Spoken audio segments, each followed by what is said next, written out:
చెప్పాలి, మనుషునికి మనం మొరలు చెప్పుకోకూడదు. మనుషుల వైపు చూసి మనుషులకు మొరలు చెప్పుకొని మనుషుల మీద ఆనుకున్నంత వరకు దేవుడు జోక్యం చేసుకోవడానికి వెనకాడతాడు. దేవుడు అన్నాడు, నువ్వు మనుషులకు మొర్ర పెట్టు, వారు నీకు ఉత్తరం ఇచ్చేదనలా, నీవు నాకు మొర్ర పెట్టు, నేను నీకు ఉత్తరం ఇస్తానన్నాడు. నువ్వు మనుషులను అడుక్కో, నేను నీకు సాయం చేస్తానల్లా, నన్ను అడుగుము, జనములను నీకు సొత్తుగా, భూమిని దిగంతముల వరకు నీకు స్వాస్థ్యంగా ఇస్తానన్నాడు. సో మొదటి విషయంలో ఈ ఒక్క పాయింట్ని మీరు మేజర్గా తీసుకోండి. నీకు క్లియర్గా అర్థమయ్యేటట్టే చెప్తున్నాను. నేనేం తమిళం చెప్పట్లా, లేదా మలయాళం చెప్పట్లా.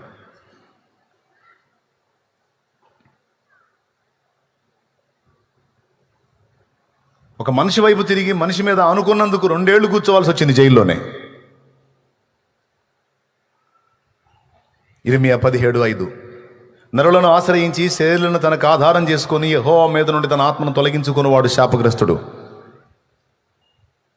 నరులను ఆశ్రయించి మనుషులను ఆధారం చేసుకొని శరీరాలను ఆధారం చేసుకొని యెహోవా మీద నుండి తన ఆత్మను తొలగించుకున్నవాడు శాపగ్రస్తుడు. తన హృదయాన్ని యెహోవా మీద నుండి తొలగించుకున్నవాడు శాపగ్రస్తుడు. నరుల్ని కాదు ఆశ్రయించాల్సింది, ఆశ్రయపురం ఆయన. మొత్తుకున్నా, మొర్ర పెట్టినా, గోజాడినా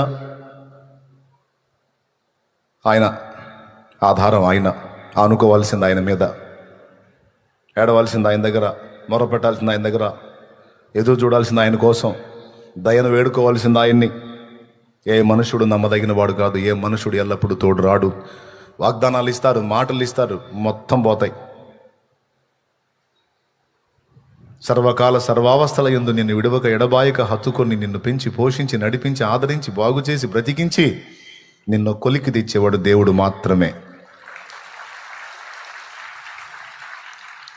హల్లెలూయా. కడలేని కడలి తీరము ఎడమాయ కడకున బ్రతుకునా, కడలేని కడలి తీరము ఎడమాయ కడకున బ్రతుకునా, గురిలేని తరుణాన వేరువగా నాదరిని నిలిచేవనా ప్రభు, గురిలేని తరుణాన వేరువగా నాదరిని నిలిచేవనా ప్రభు. నేను వెళ్ళే మార్గము నా యేసుకే తెలియును, నేను వెళ్ళే మార్గము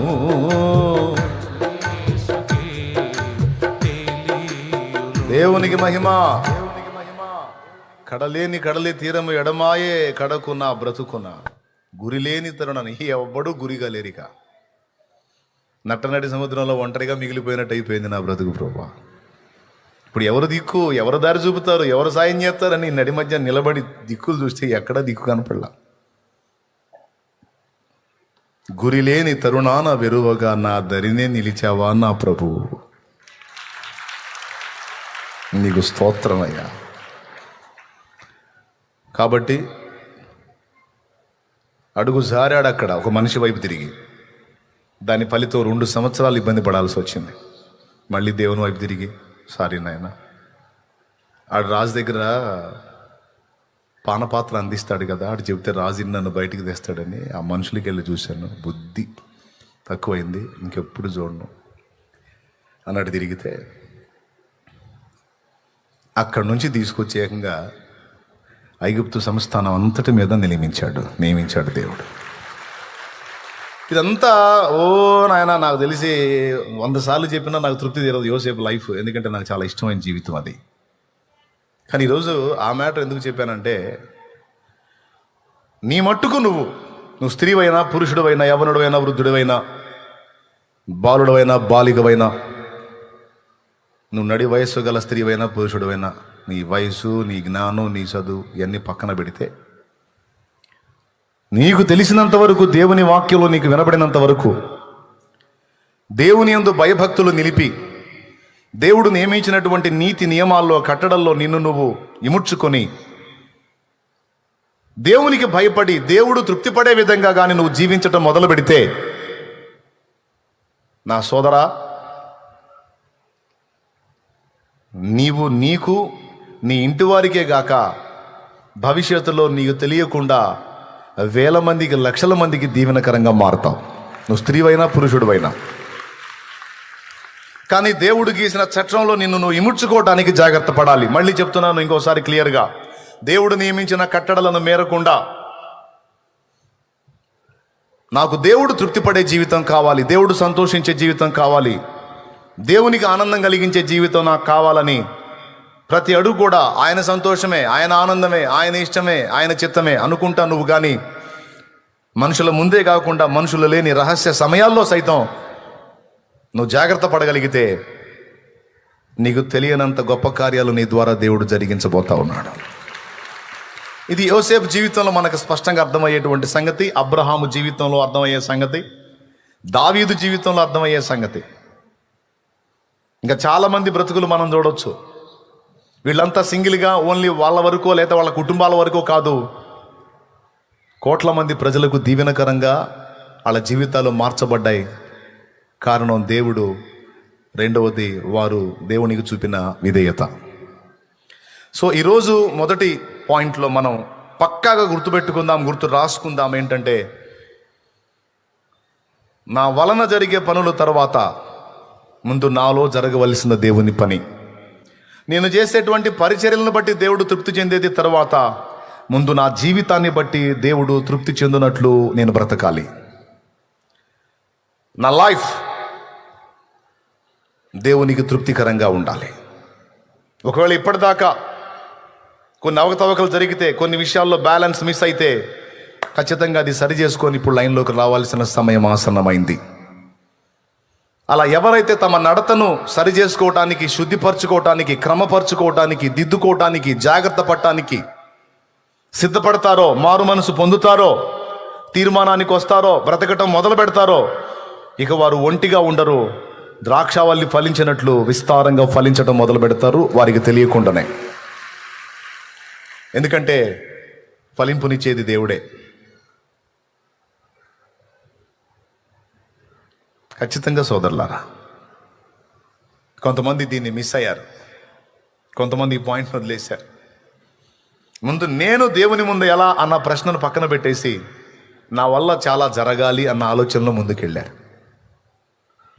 నీ వల్ల చాలా జరగాలి అంటే ముందు నువ్వు దేవుని ఎదుట కరెక్ట్గా నిలవాలి.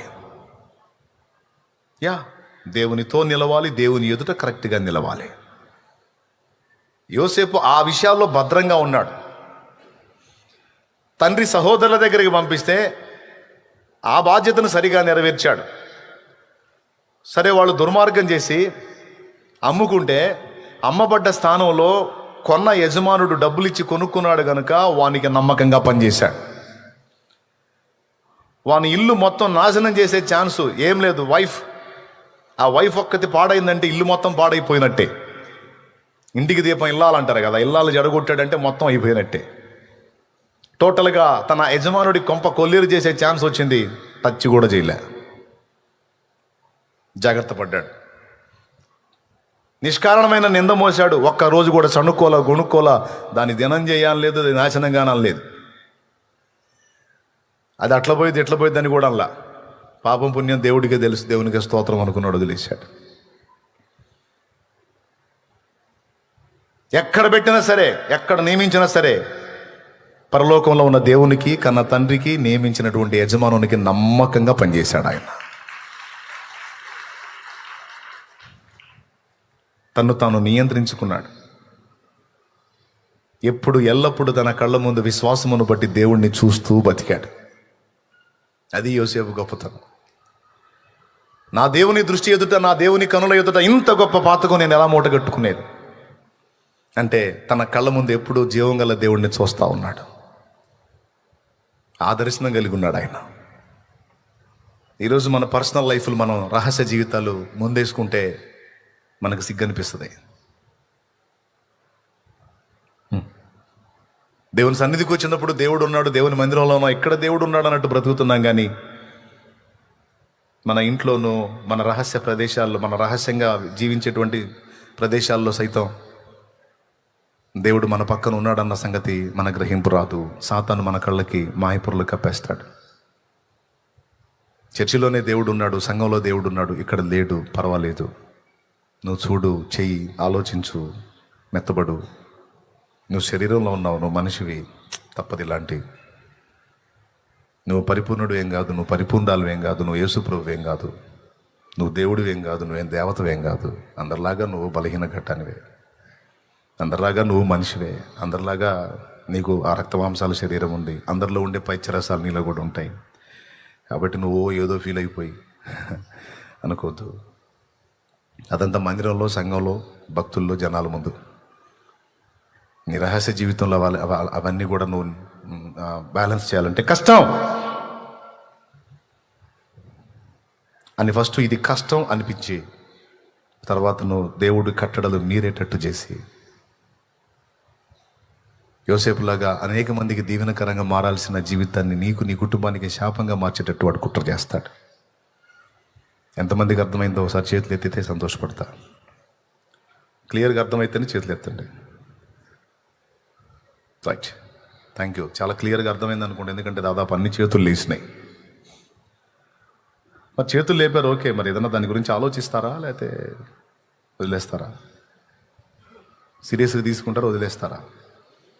నిజం ఒప్పుకుందాం, ఇప్పుడు ఇక్కడ ఉన్నట్టుగా దేవుని సన్నిధి ఇక్కడ కోపతాపాలు ఉండవు, ఇక్కడ పగలు ప్రతీకారాలు ఉండవు, ఇక్కడ భోగేచ్ఛలు ఉండవు, లైంగికేచ్ఛలు ఉండవు, కామేచ్ఛలు ఉండవు, ఇక్కడ నేత్రాశలు ఉండవు, శరీరాశలు ఉండవు, జీవపుడంబాలు ఉండవు. ఇక్కడ వినయం, భయం, భక్తి, దేవుడు సన్నిధి. అమ్మో, ఇదే ఫీలింగ్ ఇంటికాడ ఉందా?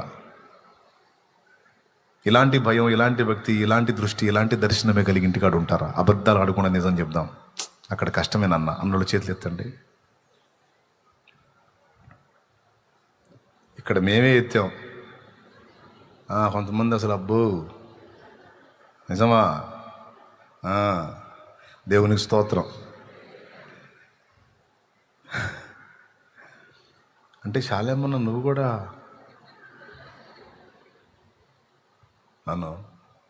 నేను మనిషినే కదా, నీకున్న అదే బాడీ నాకుంది కదా, ఆ ఫీలింగ్స్ ఎలా వస్తాయో ముందు నేను గమనించి కదా మీకు చెప్తుంది.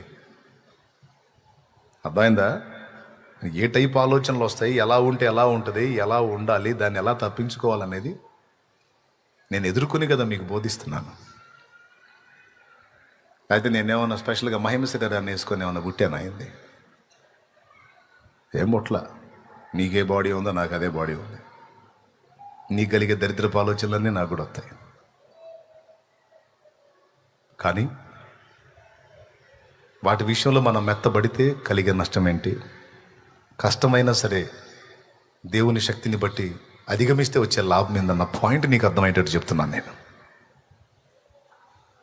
పిచ్చి లాజిక్లు చెప్పుకొని మెత్తబడవచ్చు, లేదా దేవుణ్ణి బట్టి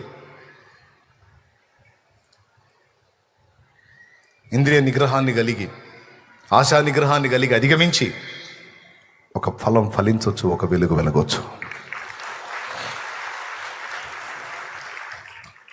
ఇక్కడ మనకు ఒక ఆప్షన్ ఉంది.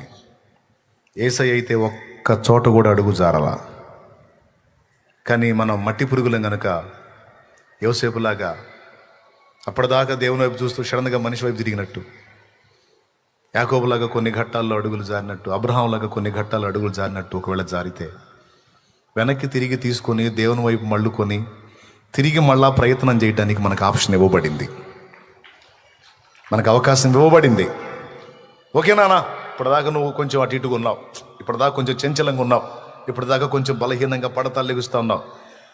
అది కంటిన్యూ చేస్తావా, లేకపోతే నిలబడటానికి పోరాటం చేస్తావా? చెప్పు, ఏం చేస్తావు?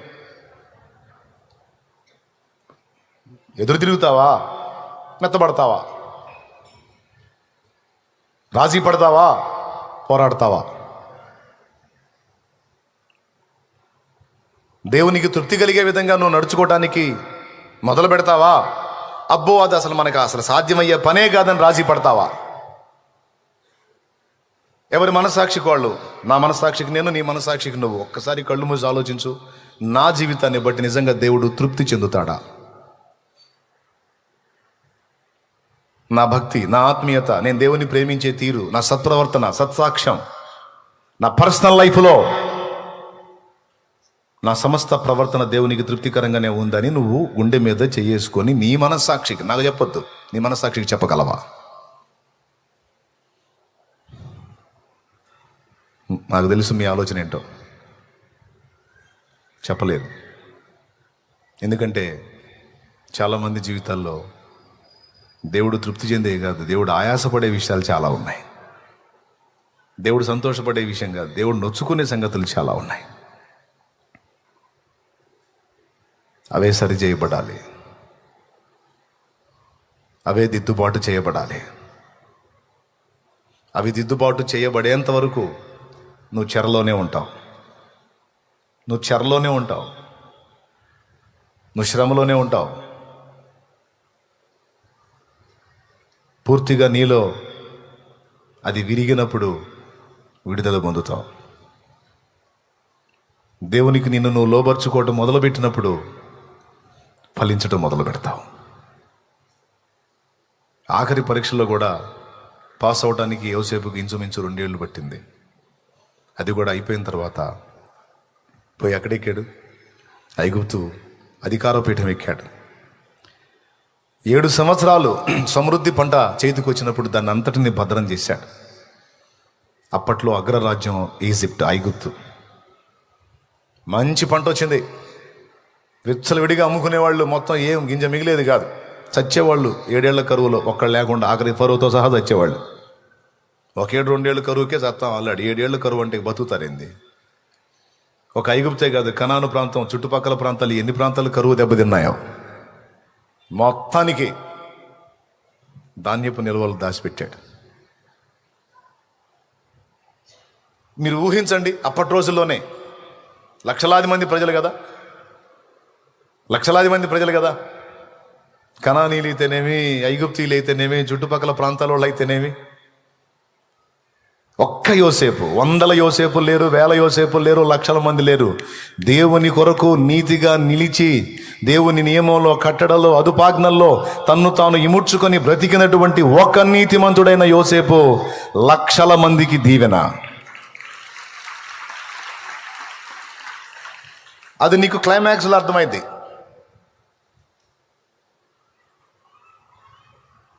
నా ప్రారంభం నుంచి నా భక్తి సాధనలో ఈ విషయాలు నా దృష్టిలో పెట్టుకుంటా నేను ప్రయాణం చేసుకుంటా వచ్చా.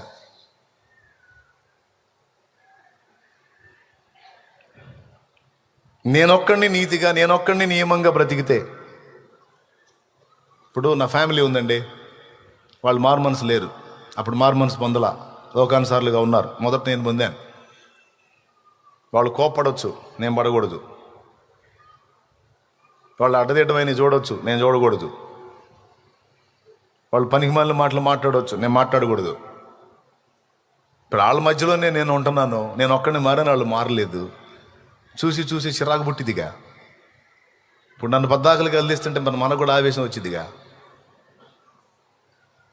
కానీ మనం టెంప్ట్ కాకూడదు. కొంప బాగుపడాలని నేను ఒక్కడిని దేవుని యందు భయభక్తులుగా నిలిపి నేనేదో జాగ్రత్తగా భక్తి చేస్తుంటే వీళ్ళు ఇష్టం వచ్చినట్టు చేస్తున్నారు, ఇక నేను కూడా భక్తి లేదు గిక్తి లేదంటే పోయేవాళ్ళు మొత్తం ఎస్కేఎన్పి అయిపోయి. దేవునికి స్తోత్రం, హల్లెలూయా. పోరా పోయేవాళ్ళు. కానీ ఇల్లు మొత్తం చెత్తోళ్ళు అయితే అట్ట ఒకడన్నా కరెక్ట్గా ఉండాలని, అప్పుడు మారు మనసు లేని కుటుంబ సభ్యులను లక్ష్య పెట్టకుండా ముందు నేను నిలబడి ఆ నీతి నియమాలు వాళ్ళకి చూపాలని యోసేపు జీవితాన్ని నా కళ్ళ ముందు పెట్టుకున్నా, అబ్రహాం జీవితాన్ని నా కళ్ళ ముందు పెట్టుకున్నా, యేసయ్య జీవితాన్ని నా కళ్ళ ముందు పెట్టుకున్నా. దేవుడు చెప్పిన అదుపాజ్ఞల్లో వీరు ప్రయాణం చేసినందున కోట్ల మందికి దీవెనకరంగా మారారు. ప్రపంచంలోని మనుషులందరికీ దీవెనకరంగా మారారు. ఎట్లా? అబ్రహాము దేవుని యందు భయభక్తులు కలిగి, దేవునికి భయపడి, సర్వకాల సర్వావస్థల యందు సత్ప్రవర్తన కలిగి నడుచుకున్నందున భూలోకంలోని సకల వంశాలు ఆశీర్వదించబడే రక్షకుడు అబ్రహాము వంశంలో పుట్టడానికి దేవుడు ద్వారాలు తెరిచాడు. యోసేపు కూడా అదే నీతి నియమాలను అనుసరించి సత్ప్రవర్తన కలిగి బ్రతికినందున ఏ గోత్రంలో నుంచి రక్షకుడు రావాలో ఆ గోత్రం కరువు కాలంలో చావకుండా నశించకుండా బ్రతికి ఉండేటట్టు యోధాను కూడా యోసేపు కాపాడాడు. ఇప్పుడు చెప్పండి, వాళ్ళు మనం అనుకుంటాం ఐగుప్తుకి కనానుకే, ఈ రెండు దేశాలకే యోసేపు దీవెనకరంగా ఉన్నాడు మీరు అనుకుంటారేమో. నో, యోసేపు ఫ్యామిలీలో యోధా ఉన్నాడు. యోధా గోత్రంలో నుంచి యేసు రావాలి. కరువు కాలంలో యోధా తెచ్చినట్టయితే యేసు రావడానికి గోత్రం ఏది? ఇప్పుడు చెప్పండి, యోసేపు సత్ప్రవర్తన, నీతి నియమం, యేసు క్రీస్తు లోకంలోనికి రావడానికి ఒక గోత్రం నిలవడానికి అది కారణమైంది.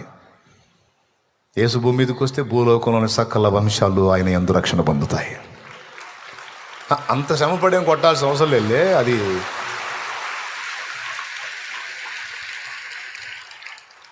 అంటే వాళ్ళకి తెలియదు అన్నీ.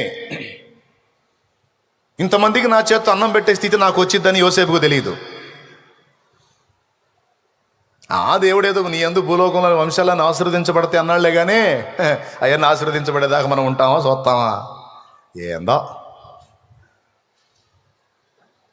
అనుకుని ఉండొచ్చు అబ్రహాం. కానీ వారి ద్వారా జరిగిన కార్యం మామూలుది కాదు. ఎస్తేరు తల్లిదండ్రులు లేని అనాథ ఆడపిల్ల, వరుసకు అన్నయ్య వాడి దగ్గర పెరిగింది. అమ్మ ఆయనే నాన్న ఆయనే అన్నట్టు పెంచాడు. సమయం వచ్చింది, అమ్మా వెళ్తావా?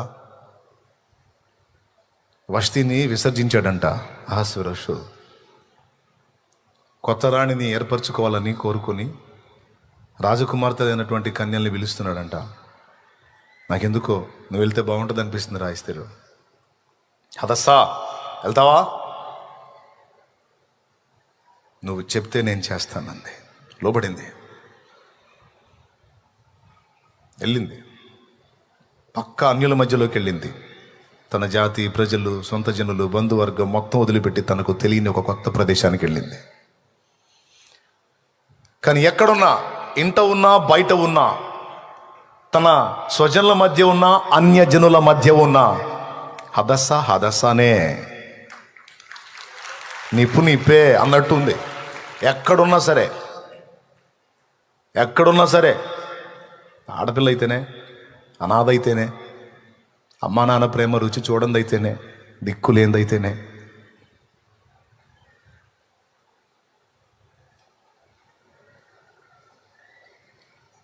పసిబిడ్డగా ఉన్నప్పుడు, తల్లిదండ్రిని కోల్పోయినప్పుడు, ఎవరు లేని నన్ను నా అన్న చేరదీశాడని ఆయనే నాన్న ఆయనే అమ్మ.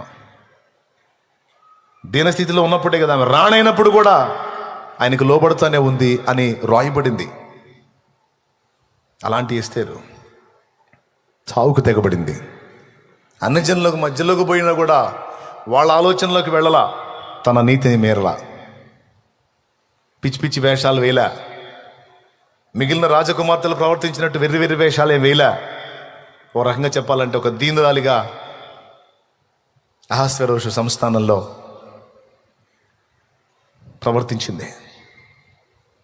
ఒక రకంగా చెప్పాలంటే మిగిలిన ఆడపిల్లల ప్రవర్తన అంతా ఒక రకంగా ఉంది.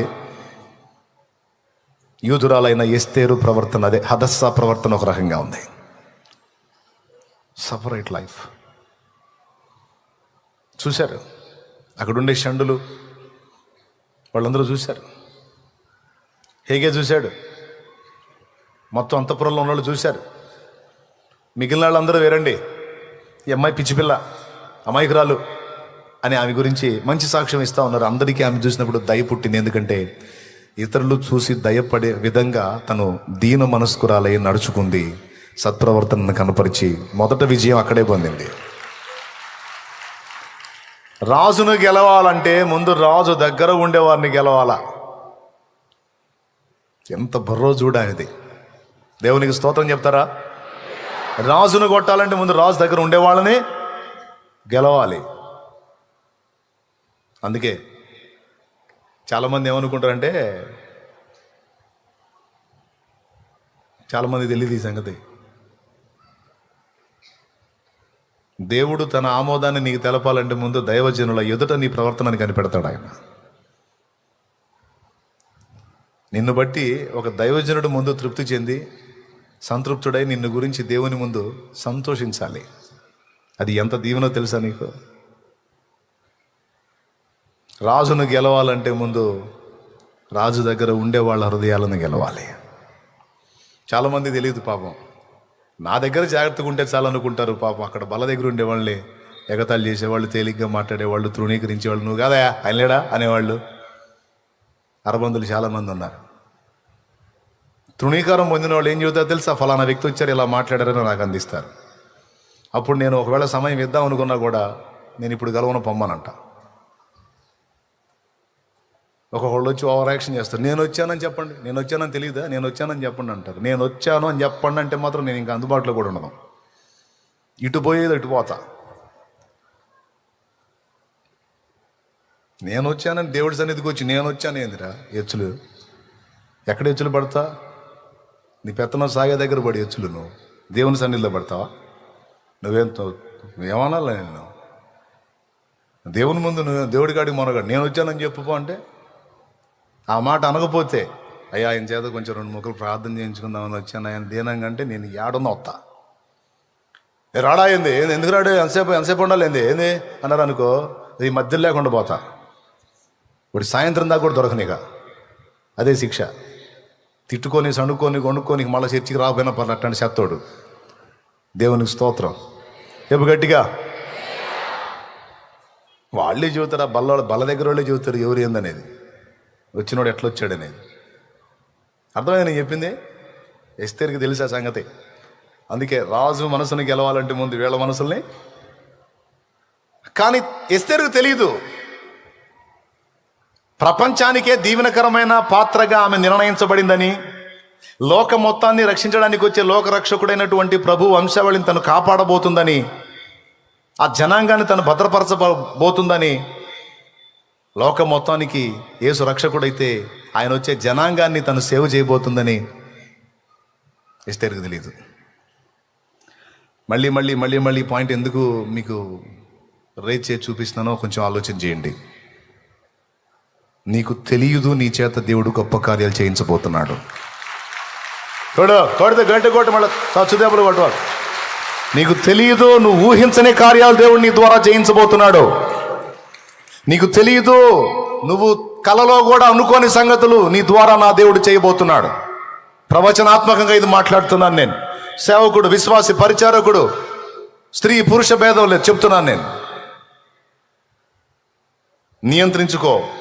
దేవుని కట్టడంలో కొంచెం అడుగులు సరి చేసుకో, తర్వాత నువ్వే చూస్తావు.